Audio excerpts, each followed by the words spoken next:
Hello everyone, true S में दोस्तों आप सभी का स्वागत है। हम लोग कंटिन्यू करते हैं अपनी डिस्कशन को और नेक्स्ट बायोम के बारे में बात करते हैं, जो कि हम लोग ब्रॉडर कैटेगराइजेशन कर रहे हैं फॉरेस्ट की। हम लोगों ने अभी तक ये देख लिया है, तैगा और बोरियल बायोम को देख लिया है, तुंद्रा तो हमारा पूरी तरीके से कंप्लीट हो गया है। आज की डिस्कशन में हम लोग बात करेंगे टेम्परेट डेसिजुअस बायोम की, ठीक है। और इसी के साथ साथ हम लोग कोशिश करेंगे कि इसी डिस्कशन में हम लोग टेम्परेट रेन फॉरेस्ट बायोम को भी कवर कर लें। अब अगर मुझे एक बात बताओ, यहां पर एक वर्ड आ रहा है डेसिजुअस, इसका मतलब क्या होता है? वो पेड़ जो कि अपनी लीव्स को शेड करते हैं, लीव्स को शेड करते हैं, गिराते हैं एनुअल बेसिस पर, हर साल। अभी एनुअल बेसिस का मतलब क्या है? पतझड़ के मौसम में लीफ शेड हो जाएगी, दोबारा जब ग्रो होगी वो होगी स्प्रिंग सीजन के आसपास। एंड जब शेड कर दियो, जब तक ग्रो नहीं होती, तब तक पेड़ क्या करेंगे? तब तक पेड़ क्या करेंगे?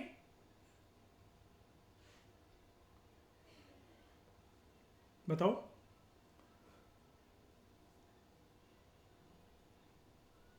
पेड़ों ने पतझड़ के मौसम में पत्तियां छोड़ दी, एंड प्रतन्या स्प्रिंग सीजन के अंदर दोबारा उनकी ग्रोथ हो रही है, तो श्रेया क्या करेंगे तब तक पेड़?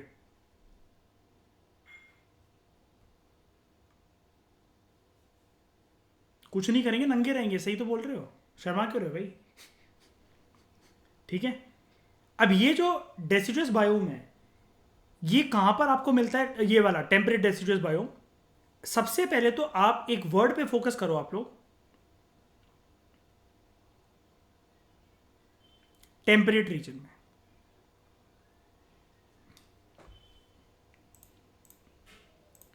एक चीज को देख लें इसी के साथ,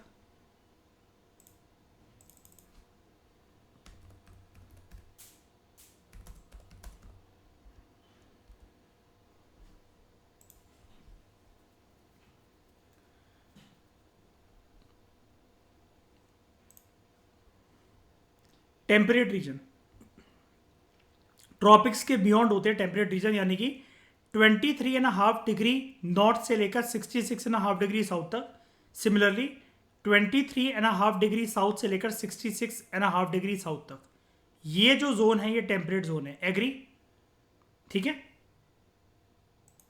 पर्टिकुलरली जिस टॉपिक के बारे में हम लोग बात कर रहे हैं ना दोस्तों, हम लोग टेम्परेट रीजन के बारे में ही बात कर रहे हैं, लेकिन टेम्परेट बायोम में और भी चीजों को देखेंगे हम लोग, और भी फॉरेस्ट कवर को देखेंगे। जैसे अभी के लिए हम लोग इस डिस्कशन में देख रहे हैं डेसिडुअस बायोम को, हम रेन फॉरेस्ट बायोम को भी देखेंगे। अगेन देखो, ये भी टेम्परेट वाला ही है। और फिर हम एक डेसिडुअस बायोम को एक और देखेंगे। अब आप कहोगे ये भी तो डेसिडुअस बायोम है और ये वाला भी डेसिडुअस बायोम है। हम लोग नॉर्थ वेस्टर्न यूरोप वाला देखेंगे पहले, फिर मेडिटेरेनियन सी के आसपास जो है उसको देखेंगे। जो नॉर्थ वेस्टर्न यूरोप में होता है, वहां पर एक प्रकार का क्लाइमेट पाया जाता है जिसको हम लोग बोलते हैं British type climate. And similarly मैंने आपको तैगा या बोरियल बायोम के अंदर एक तरह का क्लाइमेट बताया था जिसको हमने क्या नाम दिया था? सब आर्कटिक क्लाइमेट। ठीक है। तो याद रखना, हम लोग टेम्परेट बायोम के बारे में पढ़ रहे हैं, लेकिन पहला टेम्परेट में हमारे सामने जो डिस्कशन के लिए है, तीन तरह के टेम्परेट हम लोग पढ़ने वाले हैं। टेम्परेट डेसिजुअस बायोम, उसमें भी दो प्रकार हैं, एक ब्रिटिश टाइप क्लाइमेट, एक मेडिटेरेनियन क्लाइमेट। फिर एक पढ़ेंगे टेम्परेट रेन फॉरेस्ट बायोम। तो हम लोग सबसे पहले नॉर्थ वेस्टर्न यूरोप वाले ब्रिटिश टाइप ऑफ क्लाइमेट वाले बायोम की बात करते हैं, टेम्परेट रीजन के। ये रहा, छोटी सी डिस्कशन है इसकी, ज्यादा बड़ा टॉपिक नहीं है। Temperate deciduous biome north western Europe में पाया जाता है, ये वाला हिस्सा जंगलों का। एंड वहां पर जो क्लाइमेट होता है उसको हम लोग कहते हैं ब्रिटिश टाइप क्लाइमेट। ठीक है। यहां की भी जो मिट्टी होती ना, वो दोस्तों याद रखना पॉडजोलिक मिट्टी ही होती है। एंड यहां की जो पॉडजोलिक मिट्टी है ना, ऊपर वाली तो फिर भी शैलो थी कि एक लेयर में बंधी हुई थी, ज्यादा वो नहीं थी, गहरी नहीं थी। लेकिन यहां पर जो पॉडजोलिक मिट्टी कैसी होती है? फर्टाइल कि इनफर्टाइल? उसकी लीचिंग ज्यादा होती है कि कम होती है? ज्यादा होती है लीचिंग, मतलब जो न्यूट्रिएंट्स है वो मिट गए प्रतन, है ना। और जो ह्यूमस कंटेंट है वो बहुत ज़्यादा कि बहुत कम है? बहुत कम है। और ये वाली चीज़ जो होती है ना दोस्तों, ये जो टेम्परेट डेसिडुअस बायोम में होती है, जो पोर्टजोलिक लेयर होती है, ये काफ़ी डेप्थ में होती है और ज़्यादा गहरी लेयर होती है इसकी मिट्टी की, पोर्टजोलिक मिट्टी की। नेचुरल वेजिटेशन इस तरह के क्लाइमेटिक रीजन में जो पाई जाती है वो होती है डेसिजुअस। डेसिजुअस का मतलब क्या है? Trees shade there leaves annually, मैंने आपको बताया। वही अगली लाइन यही कह रही है आपसे, जो पेड़ हैं वो अपनी पत्तियां गिराते हैं सर्दियों में। ऐसा क्यों करते हैं पेड़? देखो, सर्दियों में अगर किसी पेड़ के पास, मान लो मैं यहां पर आपको बना के अगर दिखाऊं,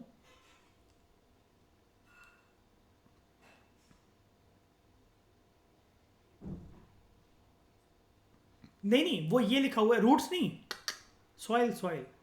मिट्टी पोर्टजोलिक की ना काफ़ी ज़्यादा गहरी लेयर होती है। मतलब जैसे कहने का मतलब ये है, मैं आपको बताऊँ, अगर यहाँ पर ग्रे कलर को लेते हैं, हाँ, ऊपर वाले लेयर में जो हमारी जो बोरियल थे, उसके अंदर जो पोर्टजोलिक लेयर अगर वो इतनी है ना, तो यहाँ पर वो कम से कम ना यहाँ तक होगी, कम से कम इतनी। अगर मैं इसको पॉइंट दूँ कि ये 5 मीटर तक गहरी है, मान लो एक एक एग्जाम्पल के लिए, तो यहाँ पर थिकनेस के बेसिस पर बोल रहा है वो आपको कि यहाँ कम से कम 25 मीटर गहरी मिलेगी आपको ये। ठीक है, यानी कि कुछ ज़्यादा चेंज तो आएगा नहीं वेरिटेशन वगैरह में, इसका मतलब है ना। अगर ऐसा ही है तो ज़्यादा चेंज तो आएगा नहीं, इसका मतलब दोनों जगह पर पेड़ पौधे बर्बाद ही हैं, इसका मतलब है ना। अब क्या है, ये जो ट्रीज हैं वो बोल रहे हैं it they shade there leaves, ठीक है, जिसको हम लोग बोल रहे हैं डेसिडुअस। तो मान लो कि यहाँ पर ये जो है,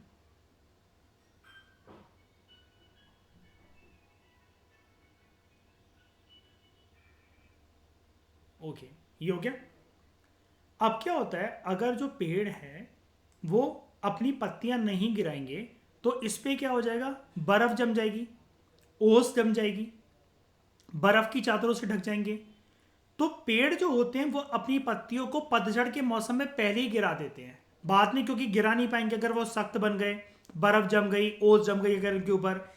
एंड ये पेड़ क्यों करते हैं? Because of a phenomena called as adaptation. किस चीज से एडेप्टेशन भाई? They need to protect themselves against the winter snow and against ओस, फ्रॉस्ट। समझ गए? ये देखो, मैं आपको बताऊं, अगर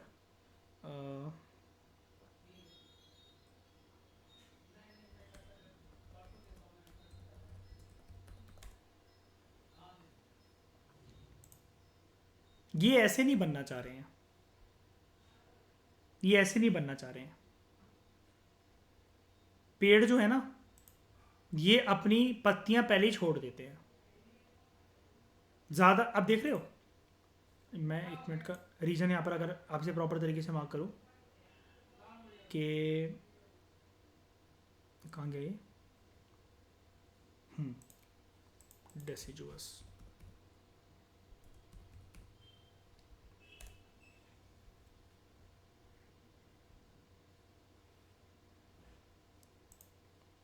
जब ये मौसम आता है ना पतझड़ वाला, पत्तियां पहले ही गिरा चुके होते हैं कि कोई बात नहीं भाई, बर्फ जमेगी, ब्रांचेस पे जमेगी, पत्तियों पे नहीं जमनी चाहिए। पता है क्यों? अगर पत्तियों पे बर्फ जमने लग गई ना, एक तो देखो ये रीजन टेम्परेट है, यहाँ पे हल्की फुल्की धूप आती है, आपको भी पता है ना, धूप आती है, बारिश भी होती है, क्योंकि ट्रॉपिकल के साथ साथ है, थोड़ा सा बॉर्डर पे है ना, एंड नॉर्थ वेस्टर्न रो का पार्ट है। ठीक है भाई, सर्दियों में बर्फ पड़ेगी, ओस जमेगी, लेकिन फिर आप ये भी तो सोचो, ऐसे तो कोई पेड़ पौधा श्रेया पनप ही नहीं पाएगा, सारे हर एक विंटर सीजन के बाद सड़ सड़ के गल गल के नीचे गिरे होंगे। सर्दियों में हमारी बालकनी में प्रदन्या जितने भी पेड़ पौधे वगैरह लगे होते हैं, सब ऑलमोस्ट सारे खत्म हो जाते हैं। गर्मियों के अंदर दोबारा खाद वाद डलवाकर या नए पेड़ पौधे लगवाने पड़ते हैं, है ना। बहुत मुश्किल है कोई पनप पाए। उसके बाद शेडिंग जो होती है, ठीक है, वो ऑटम में शुरू होती है, इसको कहते हैं फॉलिंग सीजन, जब पत्तियां गिरती हैं। एंड ग्रोथ जो होती है दोबारा पत्तियों की, वो स्प्रिंग सीजन में स्टार्ट हो जाती है। सर्दियां गई तो बस जो स्प्रिंग, जैसे मतलब मान लो हमारे यहाँ जो होली के बाद के आसपास का जो सीजन पड़ता है अभी जो चल रहा है, इस टाइम पर पत्तियां फिर से उग जाएंगी। इस रीजन में भी ऐसा ही होता है। कॉमन स्पीशीज कौन कौन सी हैं पेड़ों की, इसको देखते हैं। एक है ओक का पेड़, ये है ओक पेड़, ये देखो पूरी तरीके से घिरा हुआ है, देख रहे हो? मतलब आप इसके नीचे बैठ के आराम से रिलैक्स कर सकते हो उसके शेडो में। एल्म पेड़, एल्म ट्री, ये है एल्म ट्री, ठीक है। उसके बाद है एश ट्री,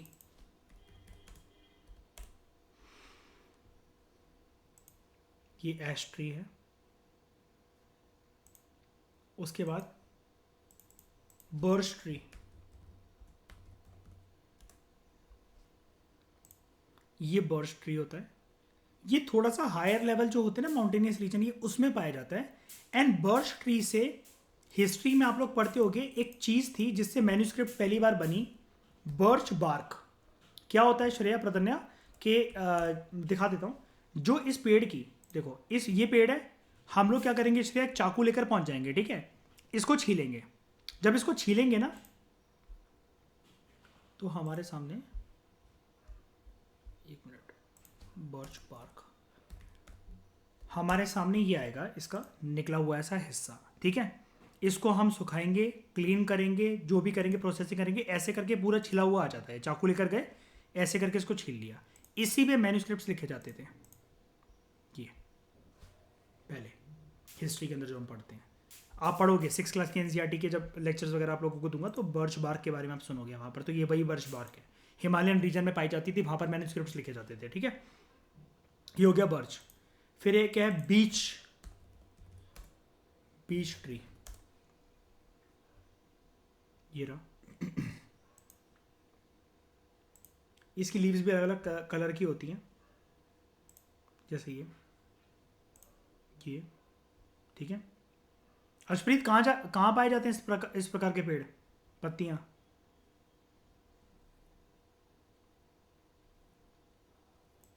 अर्शप्रीत आवाज आ रही है? इस प्रकार की जो पत्तियां होती है कहाँ पाई जाती हैं? कनाडा। अब बोली सरदारनी। फिर है पॉपुलर पेड़, पॉपुलर नहीं पॉपुलर पेड़। अभी जो पॉपुलर है ना, आपको ऐसा लगेगा कि नीचे से कोई हेयर ड्रायर मार रहा है और ऊपर की तरफ उड़ रहे हैं, जैसे किसी बंदी के बाल उड़ रहे हो, ठीक है। इसका एक एरियल, अगर आप दूर से अगर इसको देखोगे ना, इसका मैक्रो व्यू कुछ ऐसे ही लगता है, देखना कि जैसे लग रहा है ना नीचे तो कोई हवा मार रहे हो, ऊपर की तरफ उड़ रहे हो, जैसे ये ऐसे ही होते हैं। लग रहा है ना इसकी पत्तियां देख के श्रेया कि इसकी जो ब्रांचेस वगैरह ऊपर की तरफ जा रही हैं शायद से, हाँ। तो उसको थोड़ा सा कई लोग ऐसे बोलते हैं कि ये इसकी जो ब्रांचेज है ना, ये एंटी ग्रेविटी की तरफ भगती हैं। पोस्चर इसका क्योंकि ऐसा होता है, ऊपर की तरफ झुका नहीं हुआ है, देख रहे हो कहीं से भी पत्तियां ऐसी ऐसी टहनियां झुकी नहीं हुई है, ऊपर की तरफ भाग रही हैं, ये चीज़ है। तो ये पॉपुलर पेड़, ओके, ये चीज़ कवर हो गई हमारी। इसमें तो कोई दिक्कत आई थिंक एक सिंगल डाउट भी आप लोगों को नहीं आया होगा, ईजी है। अब बात करते हैं टेम्परेट रेन फॉरेस्ट बायोम की। टेम्परेट रीजन में मिलेगा रेन फॉरेस्ट, और ज़्यादा हो सकता है पत्तियां वगैरह यहाँ पर हमें और ग्रीन मिले, बारिश भी होती हो यहाँ पर, बिल्कुल होगी, नाम से ही पता लग रहा है, ठीक है। लेकिन एक बात है, इस टॉपिक को स्टार्ट जब हम करेंगे तो पहली लाइन इसकी यही बोलती है, in terms of area coverage ना, पूरी दुनिया में, मतलब टेम्परेट रीजन में, out of all the biomes जितना भी हम पढ़ रहे हैं, टेम्परेट डेसिजुअस, ठीक है, temperate rain forest, temperate deciduous Mediterranean sea के आसपास वाला, जो भी सारे बायोम है, उनमें से सबसे कम area temperate rain forest biome का ही होता है। इसका एक सिंपल सा रीजन ये है, प्रदन्य आपको भी पता है, टेम्परेट रीजन में बहुत ज्यादा बारिश नहीं होती, ज्यादातर बारिश तो ट्रॉपिकल रीजन में ही होती है ना Shreya? Hot and humid region तो हम ट्रॉपिकल रीजन को ही कहते हैं। टेम्परेट में बहुत ज्यादा बारिश नहीं होती, लेकिन अब टेम्परेट रीजन फैला तो पूरे का पूरा होता है, मतलब पूरे का, देखो ना, ये एक ऐसी लेयर में फैला होगा नॉर्दर्न साइड, सर्दर्न साइड में एक ऐसी लेयर में फैला होगा, लेकिन ऐसा थोड़ी ना कि यहाँ पर हर जगह बारिश ही बारिश होती चली जा रही है, ऐसा नहीं है, कम जगह पर बारिश होती है यहाँ पर, तो इसलिए इसका एरिया काफी स्मॉल है। लॉजिकल बात है बस इसमें अंदर, और कुछ जानने वाली बात नहीं है, ठीक है। अब ये कहाँ से लेकर कहाँ तक स्ट्रेच का, इसका पूरे बेल्ट जो है हमें पूरी दुनिया में कहाँ देखने को मिलती है, नॉर्थ अमेरिकन कॉन्टिनेंट में अगर हम लोग देखें तो नॉर्दर्न कैलिफोर्निया से लेकर सर्दर्न अलास्का तक, या सर्दर्न अलास्का से नॉर्दर्न कैलिफोर्निया की अगर आप बेल्ट बना लो, नॉर्थ वेस्टर्न जो कोस्ट है पूरा का पूरा नॉर्थ अमेरिका का, वहां पर हमें ये देखने को मिलता है। एक बार के लिए मैं आपको पहले क्लियर भी कर देता हूँ उसको, वरना से बोलकर समझ में नहीं आएगा। नॉर्थ अमेरिका का मैप ये रहा, इस पे चलते हैं, बड़ा कर लेते हैं इसको थोड़ा। परफेक्ट। देखो वो हमसे नॉर्थ वेस्टर्न वाली बात बोल रहा है। यहां पर देखो अब आप लोग, यहां पर है, ये होता है नॉर्थ, ये होता है वेस्ट, ठीक है। राइटर क्या कह रहा है आपसे, नॉर्थ वेस्टर्न कोस्ट, देख रहे हो, नॉर्थ वेस्टर्न कोस्ट।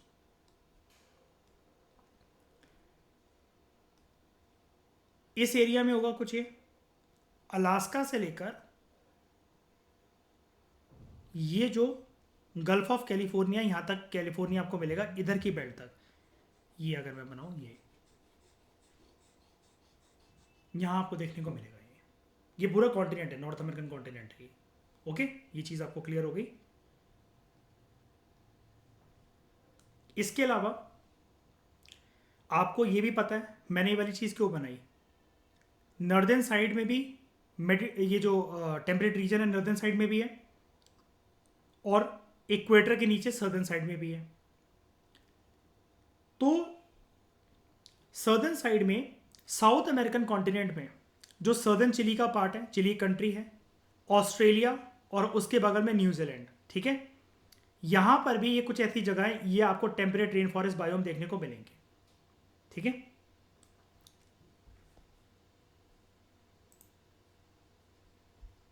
क्लियर कर देते हैं।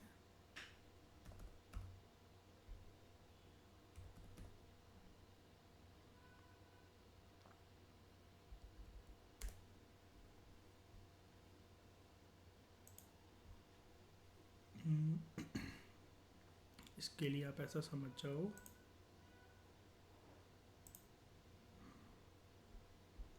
ये देख रहे हो, इधर आ जाएगा साउथ अमेरिका सर्दर्न चिली, इधर आपका ऑस्ट्रेलिया, एंड ये न्यूजीलैंड वाला हिस्सा। कुल मिलाकर बस आप ऐसी बेल्ट को समझ जाओ, यहाँ आपको देखने को मिलेंगे, ठीक है। ऊपर की साइड हमने बात करी ली है, देख रहे हो, जो अभी मैंने श्रेया जो पूरा का पूरा बनाया अलास्का से लेकर कैलिफोर्निया तक की बेल्ट, यहाँ आपको देखने को मिलेंगे।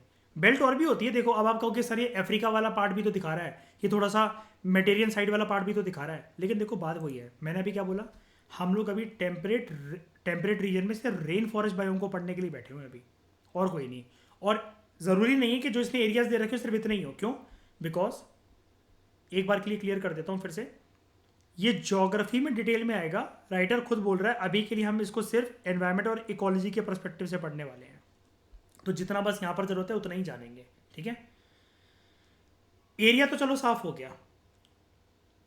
यहां पर हमें बड़े बड़े कॉनिफेरस ट्रीज देखने को मिलते हैं, यानी कि इनकी हाइट काफी बड़ी होती होगी, बिल्कुल होती है। एंड कॉनिफेरस का मतलब क्या है, लीव्स नहीं होंगी, क्या होंगी, जल्दी बोलो, नीडल। फ्लावर्स नहीं होंगे, क्या होगा, कोन। वो इधर के हैबिटेट में डोमिनेट करते हैं। एंड क्या क्या देखने को मिलता है हमें यहां पर, डॉगलस फिर का पेड़,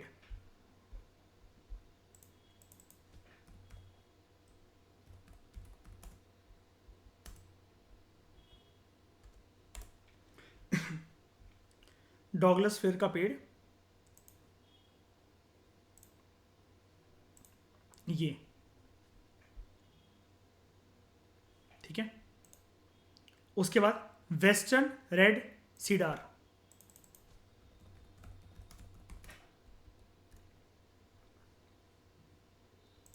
ये है वेस्टर्न रेड सीडार, पेड़ इसका कुछ इस प्रकार का। फिर है माउंटेन हेमलॉक,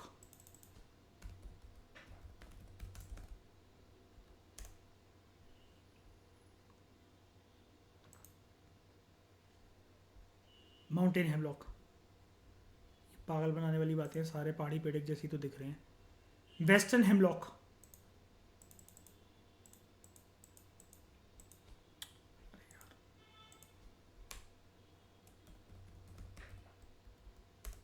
वेस्टर्न हेमलॉक, ये भी वही है, उसी तरीके का नीडल है, ये आपको भी पता है ये नीडल है, और इसका जो ये है ये कोन है इसके, ठीक है।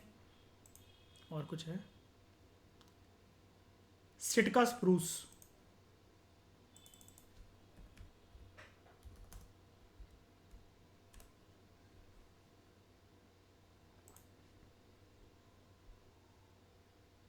सिटका स्प्रूस,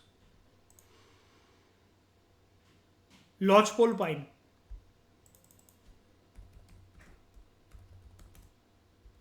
हमेशा श्रेया एक आदत बना लो ब्रदर कि कभी भी ये नाम है इनमें आलस कोई नहीं करना है हमें, ठीक है। एक बार फ़ोन खोल के गूगल पिक्चर्स पर, गूगल क्रोम की पिक्चर्स पर, गूगल इमेजेस पर जाकर हमें देख ले रहा है एक बार के लिए इनको, ठीक है।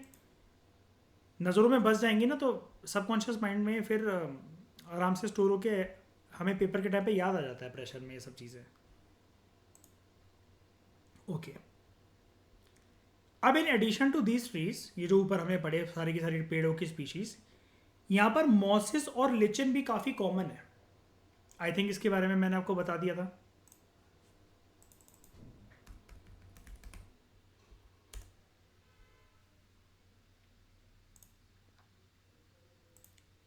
इस एरिया में मिलने वाली परफेक्ट तरीके से मैं आपको दिखाता हूँ कि कैसी दिखती है वो। जैसे पेड़ों के ऊपर ना कभी कभार इस प्रकार से ऐसे जम जाती हैं काइयों की तरह, प्रॉपर ये ऐसा, ये इमेजेस मॉसेस एंड लिचन। अब ये क्या करते हैं बताओ, ये क्या पेड़ों को बर्बाद करेंगे श्रेया? न्यूट्रिशन खाएंगे इनका? इनका जमना प्रधन्य अच्छी चीज़ है, बुरा संकेत है? देखो, अब प्रधन्य तुमने बोला ना बुरा, अब यहीं से तुम्हारी शुरुआत होती है, देखो, ठीक है।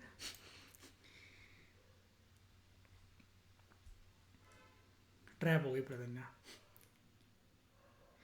इन एडिशन टू दीज ट्रीज, जो मॉसेस और लिचन्स हैं, दे आर वेरी कॉमन, लेकिन ये ना एपीफाइट्स की तरह ग्रो करते हैं। अभी एपीफाइट्स या एपीफाइटिक प्लांट क्या होते हैं, इसके बारे में जरा जान लेते हैं, ठीक है, कि what do we mean by the term epiphytes या एपीफाइटिक प्लांट्स। देखो,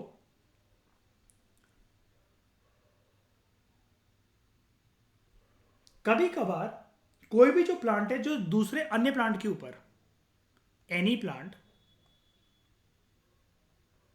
जो कि किसी अदर प्लांट के ऊपर ग्रो कर जाए,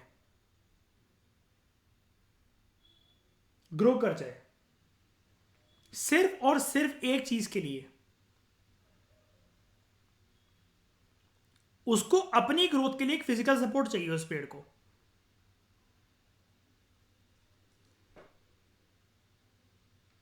उसको कहते हैं एपीफाइटिक प्लांट। लेकिन डिस्कशन सिर्फ इतनी नहीं है, यहां पर एक वर्ड लिखा हुआ है, ए प्लांट दैट ग्रोस हार्मलेसली, नुकसान नहीं पहुंचाता ये। अब कैसे नुकसान नहीं पहुंचाता?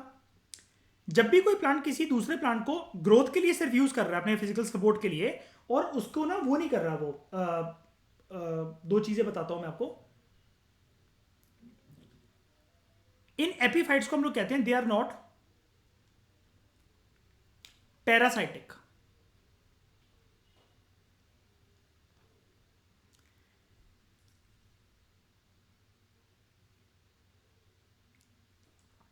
मान लो प्रधन्या, आप ना कहीं से आ रहे हो रात को लेट, ऑफिस वगैरह से, अब आपकी गाड़ी खराब हो गई है। अब मेरे जैसा एक नेक पर्सन जो है वो रुकता है आपको हेल्प करने, और आप कहते हो कि नहीं नहीं यहां से चले जाओ, मेरे पापा आ रहे हैं, वो आ जाएंगे, मैंने उनको फ़ोन कर दिया है। क्योंकि आपको मुझ पर डाउट हो रहा है कि मैं आपको हरेस ना करूं, छेड़ाछाड़ी ना कर दूं आपके साथ, या कुछ भी है, ठीक है, जो कि आमतौर पर रात के अगर कुछ भी ऐसा हो गया तो दिल्ली गुरुग्राम तो श्रेय आप जानते हो ऐसा कि वहां से लड़कियों को नहीं, लौंडों को भी रात को डर लगता है रोड पे अकेले घूमते हुए, है ना, लौंडे लौंडों को उठाकर ना ले जाए। तो क्या है कि वो आपकी पर्सन हेल्प करना चाहता है, ठीक है। अब हेल्प करना चाहता है तो प्रधन्य, इसका मतलब ये नहीं है कि वो आपके लिए टॉक्सिक है कि हर एक मतलब जो पर्सन आपकी हेल्प करना चाह रहा है तो आपके अंदर नखरे बढ़ जाएं बेफालतू के लौंडे लपाड़े मुझसे चेप हो रहे हैं, ऐसा है वैसा है। Every one is not toxic for you, every one is not parasitic for you. वो पर्सन एक हम्बल पर्सन है, एपीफाइट है वो बेसिकली। आपको सिर्फ घर तक सही सलामत पहुंचाना चाह रहा है कि आपका जो शरीर है सही सलामत एक सपोर्ट के साथ घर पहुंच जाए, क्योंकि जमाना खराब है। अब क्या है, पैरासाइटिक की जो सॉरी एपिफाइटिक जो प्लांट्स होते हैं उनकी दो चीजें होती है, जैसा कि मैंने बताया ना वो पैरासाइटिक नहीं है। तो जब भी हम बोलते हैं किसी भी चीज को कि दे आर नॉन पैरासाइटिक यानी कि नॉन टॉक्सिक, अभी के लिए हमने कितना कितना देखा इसको प्रधन्या, जो इसने दूसरे प्लांट के ऊपर जो सपोर्ट बनाया है या इसकी या कुछ भी मतलब मान लो कि इसके ऊपर मकान बनाया है, जो भी करा है, क्या इसने नुकसान पहुंचाया अभी तक इसको? नुकसान पहुंचाया। यानी कि ये बंदा आपके सर के ऊपर आके खड़ा हो गया कि नहीं मैं तो आपकी हेल्प करूंगा, जब तक आपके पिताजी नहीं आते मैं यहीं खड़ा रहूंगा। आपके सर के ऊपर वो खड़ा है, अब आप कह रहे हो चले जाओ यहाँ से, कोई बात नहीं, मतलब वो करके मेरे सर के ऊपर मत खड़े रहो, मैंने तुमसे हेल्प मांगी है क्या, दफाओ यहाँ से। मतलब you are very rude, extremely rude person, nonsense, बिल्कुल देहातियों की तरह उससे मतलब जवान लड़ा रहे हो आप। वो लेकिन वो हम्बल पर्सन, जेंटलमैन नेचर का, बिल्कुल मेरी तरह, मतलब वो फिर भी हेल्प करने के लिए डटा हो, चलो कोई बात नहीं कि दिल्ली खराब है मैं खराब नहीं हूं। अब क्या होगा, अभी तक इसने कुछ हार्म तो नहीं करा है इसको। तो नॉन पैरासाइटिक पर्सन की बात क्या होती है, अब इसकी पहचानोगे आप किसको, इस पर्सन को कैसे? अब पापा का फोन डिस्कनेक्ट हो गया आपके, अब आप कुछ भी नहीं कर पा रहे और बहुत रात होती चली जा रही है और सर्दियों की रातें चल रही है ऊपर से, ये मान लो, ठीक है। अब जो पर्सन है वो आपको छोड़ने आया, आप मान गए, लेकिन आपका दिल अभी भी धक धक धक धक धक धक कर रहा है, डरे हुए हो आप, ठीक है। वो पर्सन है जो आपको घर तक छोड़ने आया। नंबर वन, नॉन पैरासाइटिक जो प्लांट्स होते हैं, जो एपिफाइटिक प्लांट्स होते हैं और वो नॉन पैरासाइटिक नहीं है, हार्म नहीं करेंगे, उनकी एक पहचान होती है, they have no attachment to the ground.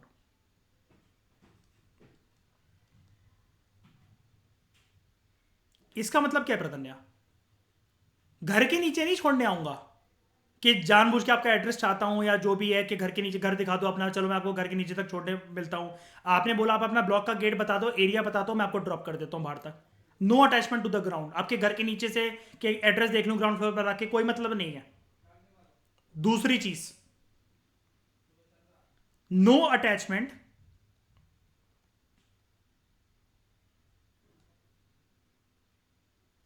To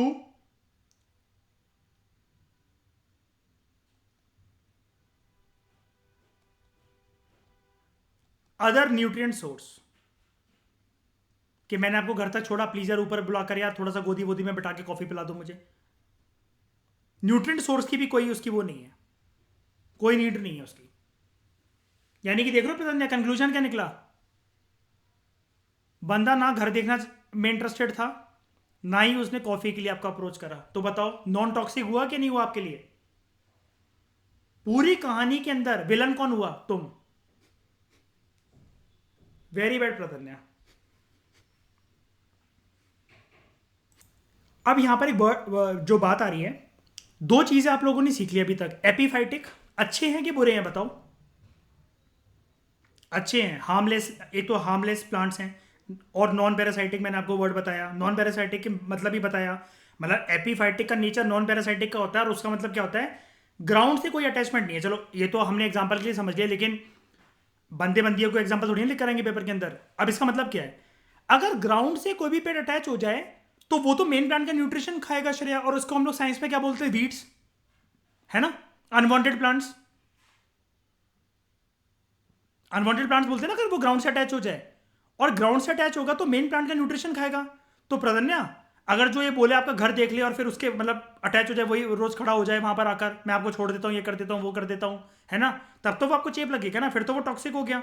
लेकिन जब घर ही नहीं देखा और ऊपर आके अप्रोच ही नहीं करा, तो यानी कि ये जो प्लांट होते हैं जो कि ग्राउंड लेवल पे जड़ें बना ही नहीं रहे, उसके ऊपर टिके हैं। देखो ना, any plant which takes a physical support on another plant, उसके ऊपर ग्राउंड पे उन्होंने अपनी टहनी टच नहीं करी है, वो जानते हैं क्योंकि वो उनका घर है, उन प्लांट का घर है, वो जमीन के अंदर जो न्यूट्रिशन है वो उसके लिए बिलोंग करता है।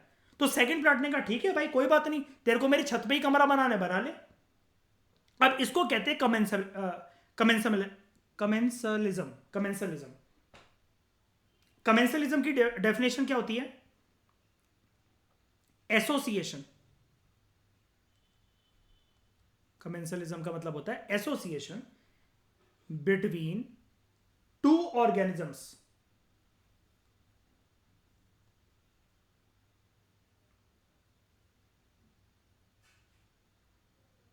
जिसमें, ध्यान से सुनना, जिसमें एक का तो फायदा हो रहा होता है, इन विच वन डिराइव्स बेनिफिट। प्रधन्य, तुम्हें क्या बेनिफिट हुआ? घर सही सलामत पहुंच गए। लेकिन दूसरे को ना ही किसी प्रकार का बेनिफिट होता है और ना ही कोई हार्म। हार्म कैसे? तुमने अपने जो नेल्स एक्सटेंशन करवाई थी वो मुंह पे नोचे भी नहीं मेरे, ठीक है, हार्म नहीं हुआ। बेनिफिट क्या? कॉफी तो पी ही नहीं पाया मैं, ऊपर तो आ ही नहीं पाया, एड्रेस तो देख ही नहीं पाया। लेकिन पर्सन का नेचर ऐसा नहीं था, वो नॉन पैरासाइटिक था, इसलिए उसने लफड़ाया नहीं। Grizzly bears are the common mammals found in Alaska. मतलब कौन कौन से, ये एकदम से इन्होंने लाइन लिख दी, इसको ऐसे नहीं लिखना चाहिए था इनको। इनको यहाँ पर ये बताना चाहिए था एनिमल स्पीशीज कौन कौन सी फाउंड होगी यहाँ पर टेम्परेट रेन फॉरेस्ट बायोम के अंदर।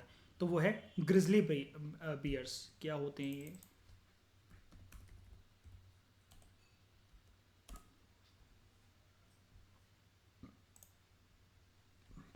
देखो, जो ऑलरेडी जो वहां पर है ना, जो ऑलरेडी वहां पर खड़ा हुआ है, ठीक है, उनको ना बेनिफिट है ना हार्म है। सामने वाला कुछ कह ही नहीं रहा।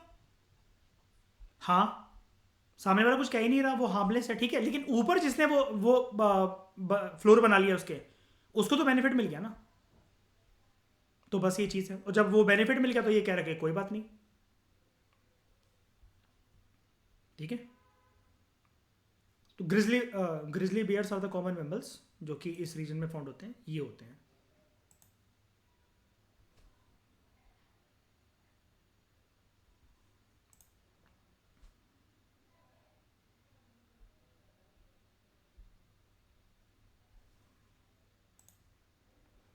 इस डिस्कशन में दोस्तों फिलहाल इतना ही। Thank you very much for discussion.